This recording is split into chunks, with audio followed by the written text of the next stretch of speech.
Bugun men sizga juda muhim mavzuni tushuntiraman. Yangi qonun va yangi tartiblar oddiy odamning hayotiga qanday ta'sir qiladi? Bu ma'lumot faqat yuristlar yoki tadbirkorlar uchun emas, hammaga tegishli. Kredit olgan odamga ham, uy-joy hujjati rasmiylashtirayotgan odamga ham, mashina haydaydigan haydovchiga ham, aliment to'layotgan yoki olayotgan oilaga ham, jarima yoki qarzdorlik masalasiga duch kelgan fuqaroga ham aloqador. Men bugun murakkab yuridik tilda emas, oddiy va tushunarli qilib aytaman. Avval qanday edi, endi nima o'zgardi? Kimlar ehtiyot bo'lishi kerak, kimlar xavotir olmasa ham bo'ladi, eng muhimi. Hujjatlaringizni va huquqlaringizni qanday himoya qilasiz? Videoni oxirigacha ko'ring. Chunki bitta noto'g'ri qadam keyin katta xarajat, taqiq, bloklangan karta yoki sud ijrosi muammosiga aylanishi mumkin. Hozirning o'zida kanalga obuna bo'ling, videoga like bosing, chunki bunday huquqiy ma'lumotlar har bir oilaga kerak bo'ladi. Avvallari ko'p odamlar qonundagi o'zgarishlarni faqat muammo chiqib qolgandan keyin bilardi.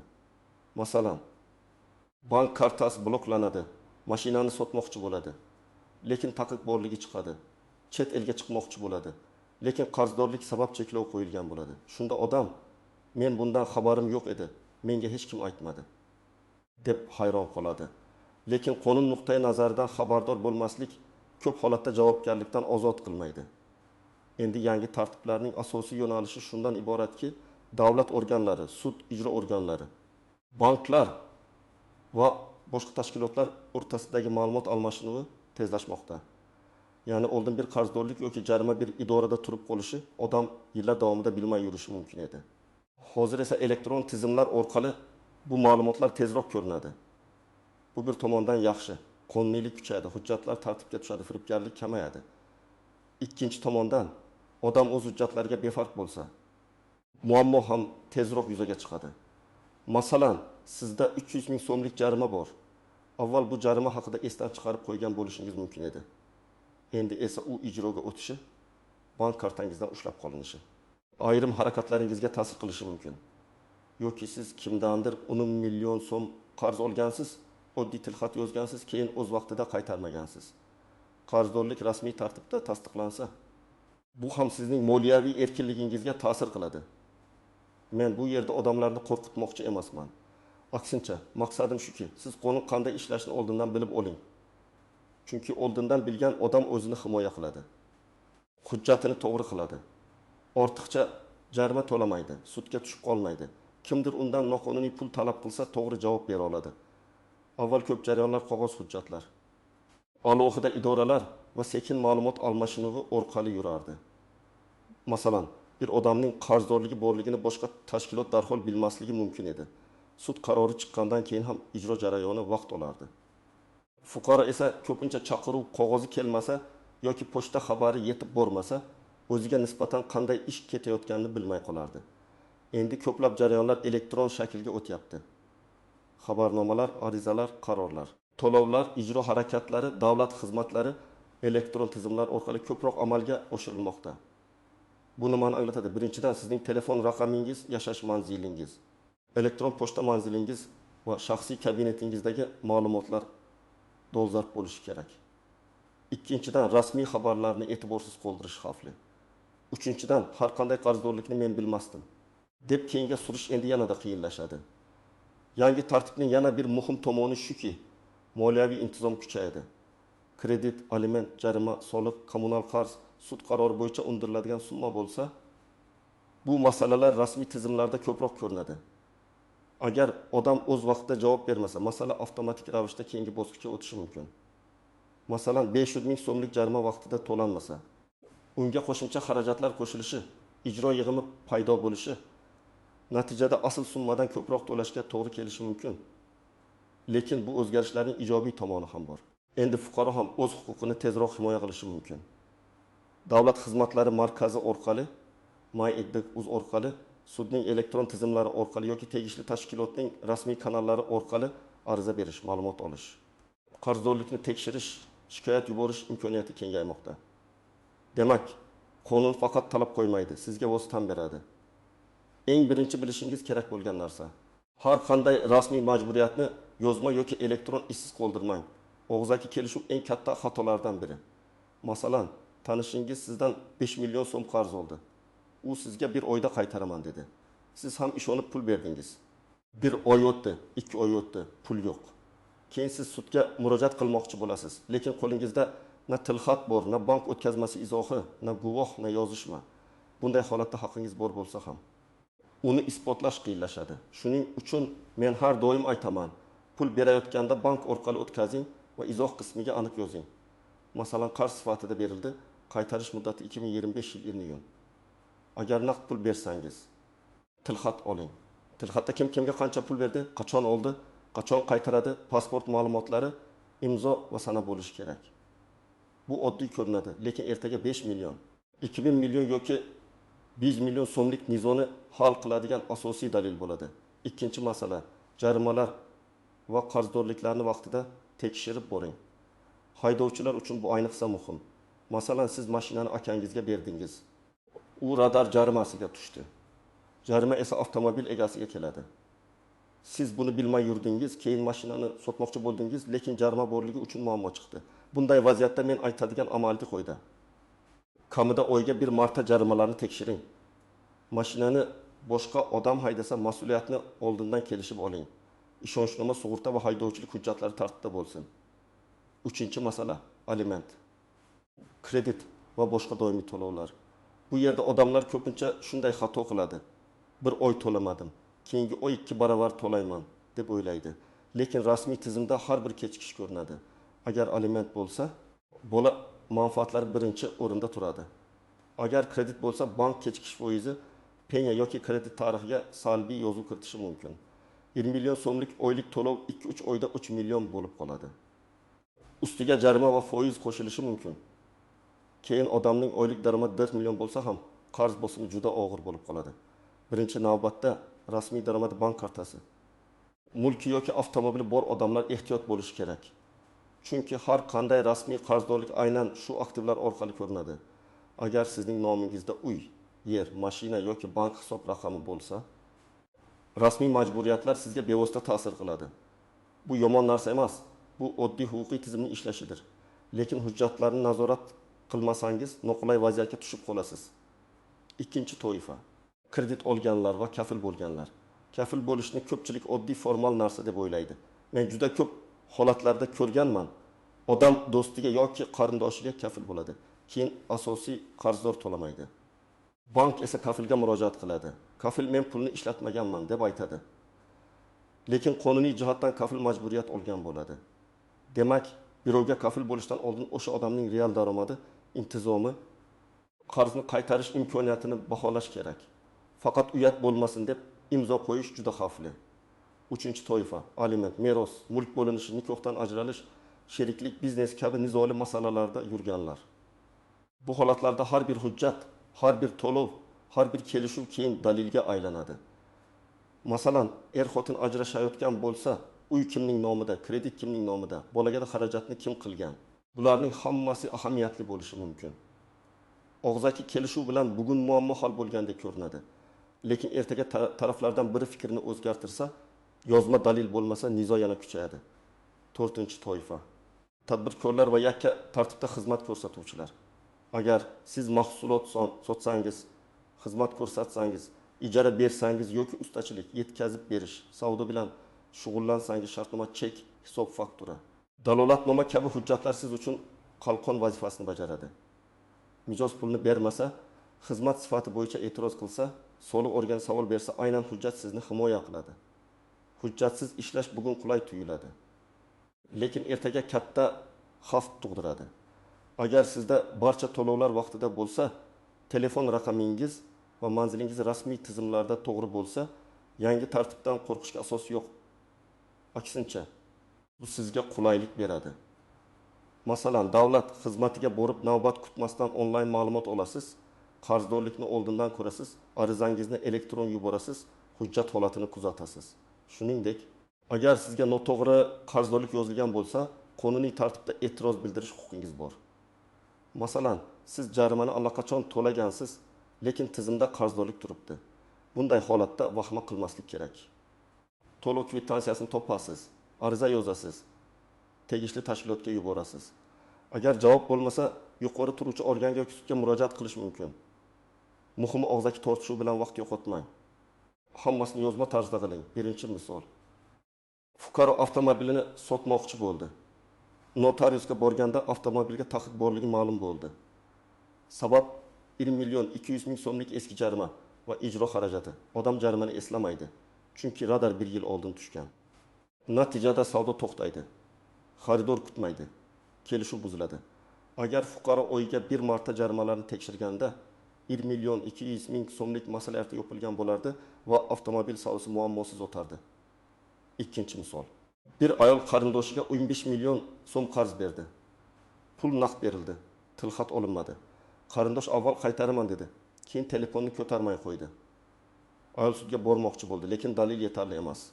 Agar bank orqali o'tkazma qilinganda yoki oddiy tilxat yozilganda vaziyat ancha boshqacha bo'lardi. Demak, qarindosh bo'lsa ham pul masalasida hujjat shart. Uchinchi misol. Erkak alimentni har oy naqd pulda berganini aytadi.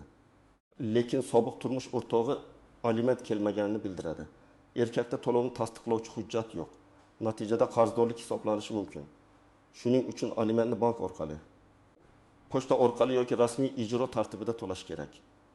Izoh qismida aliment to'lovi deb yozish juda muhim. Aks holda keyin men berganman degan gap yetarli bo'lmaydi. To'rtinchi misol. Tadbirkor ustaga 8 million so'm oldindan to'lov qildi. Usta ishni boshladi, lekin oxiriga yetkazmadi. Shartnoma yo'q, bajarilgan ish dalolatnomasi yo'q, muddat yozilmagan.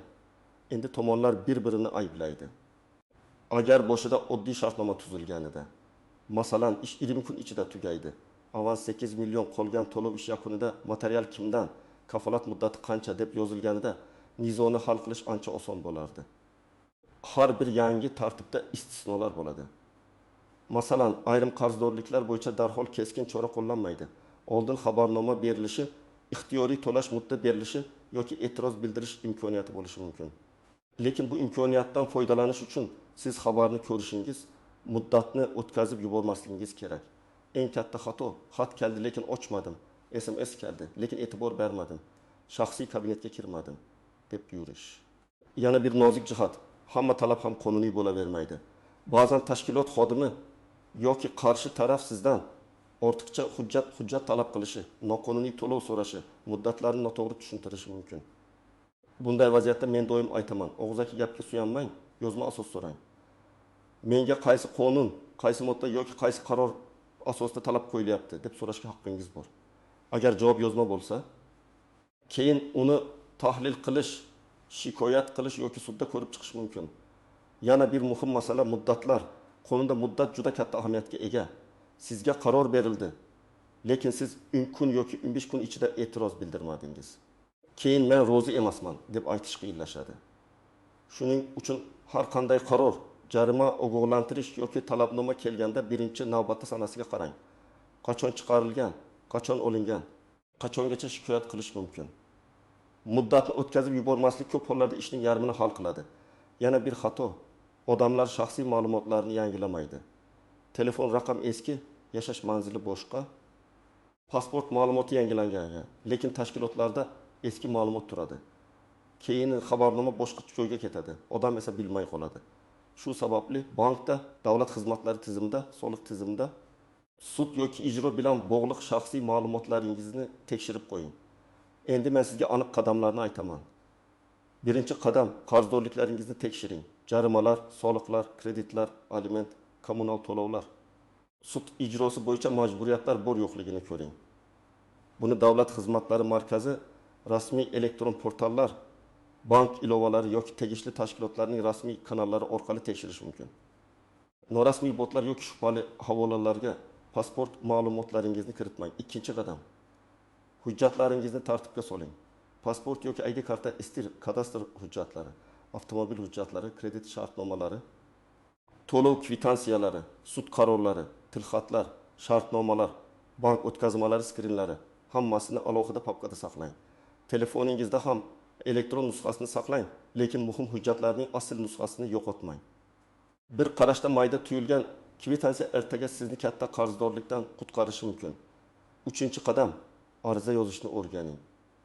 Arizada kimga murojaat qilayotganingiz, kimdan murojaat bo'layotgani masalaning mazmuni. Talabingiz va ilova qilinayotgan hujjatlar aniq yozilishi kerak. Masalan, men falon sanada falon summani to'laganman, lekin tizimda qarzdorlik ko'rinmoqda. Shu sababli qarzdorlikni qayta tekshirishingizni va natijasi bo'yicha yozma javob berishingizni so'rayman. Arizaga kvitansiya nusxasini ilova qilasiz. Arizani topshirganingizni tasdiqlovchi raqam yoki muhrni albatta oling. 4-qadam muddatlarni yozib boring. Agar sizga qaror kelsa, o'sha kunning o'zida telefon kalendariga eslatma qo'ying. Shikoyat qilish muddati qachon tugaydi? To'lov muddati qachon? Hujjat olib kelish muddati qachon? Bularni yozib qo'ying. Ko'p odamlar ishni yutqazmaydi. Muddatni o'tkazib yuborgani uchun imkoniyatni boy beradi. 5-qadam pul masalasida iz qoldiring. Qarz bersangiz tilxat yoki shartnoma qiling. Qarz qaytarsangiz bank orqali o'tkazing yoki pulni olgan odamdan tilxat oling. Aliment to'lasangiz izoh bilan to'lang. Ijara to'lasangiz shartnoma va kvitansiya bo'lsin. Ustaga quruvchiga, yetkazib beruvchiga oldindan pul bersangiz, hech bo'lmasa oddiy yozma kelishuv qiling. Bu ishonchsizlik emas, bu huquqiy madaniyat. 6-qadam shubhali vaziyatda mutaxassisga murojaat qiling. Agar sizga katta summa bo'yicha talab qo'yilsa, mulkingizga taqiq qo'yilsa qiling. Bank hisobingiz bloklansa, suddan hujjat kelsa yoki ijro organidan xat olsa, masalani o'zingizcha taxmin qilib yurmang. Hujjatni oling, sanasini ko'ring, asosini tekshiring. Kerak bo'lsa yurist bilan maslahat qiling. Ba'zan bitta to'g'ri yozilgan ariza yoki vaqtida berilgan shikoyat katta muammoni to'xtatadi. Agar noto'g'ri jarima yoki qarzdorlik chiqsa, arizada hissiyot emas, fakt yoziladi. Men rozi emasman, bu adolatsizlik deb umumiy yozish yetarli emas. Aniq yozing. Qarzdorlik falon raqamli ish bo'yicha ko'rsatilgan. Men falon sanada falon summa to'laganman. To'lov hujjati ilova qilinmoqda. Qarzdorlikni bekor qilish yoki qayta hisoblashni so'rayman. Shunday yozilsa, mas'ul xodim ham masalani aniq ko'radi. Agar qarz bergan bo'lsangiz va pul qaytmasa, avval talabnoma yuborish foydali. Talabnomada qarz qachon berilgani, summa qancha ekani, qaytarish muddati qachon tugagani, qancha muddat ichida qaytarishni so'rayotganingiz yoziladi. Masalan, ushbu talabnomani olgan kundan boshlab 10 kun ichida qarzni qaytarishingizni so'rayman. Aks holda sudga murojaat qilaman. Bu hujjat keyin sudda sizning masalani tinch yo'l bilan hal qilishga uringanligingizni ko'rsatadi. Agar davlat organiga murojaat qilsangiz, javobni yozma shaklda so'rang. Telefon orqali aytishdi, koridorda tushuntirishdi degan gap keyin dalil bo'lmaydi. Rasmiy javob bo'lsa, undagi asosni tekshirish mumkin. Agar javob noto'g'ri bo'lsa, yuqori turuvchi organga shikoyat qilish yoki sudga murojaat qilish imkoniyati paydo bo'ladi. 1-xato. Men tanishimga ishonaman, hujjat shart emas deyish. Hayotda nizolarning katta qismi aynan tanish, qarindosh, qo'shni, sherik o'rtasida chiqadi. Chunki odam begona bilan ehtiyot bo'ladi, yaqin odam bilan esa hujjat qilmaydi. 2-xato. Rasmiy xabarlarni e'tiborsiz qoldirish. SMS, xat, elektron xabarnoma, sud chaqirivi, ijro talabnomasi bular hazil emas. Siz javob bermasangiz ham jarayon davom etishi mumkin. Shuning uchun har bir xabarni tekshiring. 3-xato. Barcha muammoni oxirgi kunga qoldirish. Jarimani oxirgi kuni to'lash, shikoyatni oxirgi kuni yozish, hujjatni oxirgi kuni olish juda xavfli. Tizim ishlamay qolishi. Bank o'tkazmasi kechikishi, hujjat yetishmasligi mumkin. Imkon boricha oldindan harakat qiling. 4-xato. Noqonuniy talabga ham indamay rozi bo'lish. Agar sizdan ortiqcha pul yoki hujjat talab qilinsa, asos so'rang. Qonuniy talab bo'lsa bajariladi. Asossiz talab bo'lsa yozma e'tiroz bildiriladi. Yangi qonun va yangi tartiblarning eng muhim mazmuni shuki, hujjat, muddat, to'lov va rasmiy xabarlar endi avvalgidan ham katta ahamiyatga ega. Kim o'z hujjatini nazorat qilsa, qarzdorliklarini vaqtida tekshirsa, pul masalasida iz qoldirsa va rasmiy murojaat qilishni bilsa, o'zini himoya qila oladi. Kim befarq yursa, kichik jarima ham katta muammoga aylanishi mumkin. Men sizga tavsiya qilaman, bugunoq jarimalaringizni, qarzdorliklaringizni, kredit va to'lovlaringizni tekshiring. Muhim hujjatlaringizni bir joyga yig'ing. Telefon raqamingiz va manzilingiz rasmiy tizimlarda to'g'ri ekanini ko'ring. Agar nizoli masala bo'lsa, og'zaki gap bilan emas, yozma ariza va dalil bilan harakat qiling. Sizningcha yangi tartiblar odamlar uchun qulaylikmi yoki ortiqcha bosimmi? Fikringizni izohlarda yozing. Agar video foydali bo'lgan bo'lsa, like bosing, kanalga obuna bo'ling va yaqinlaringizga ham yuboring.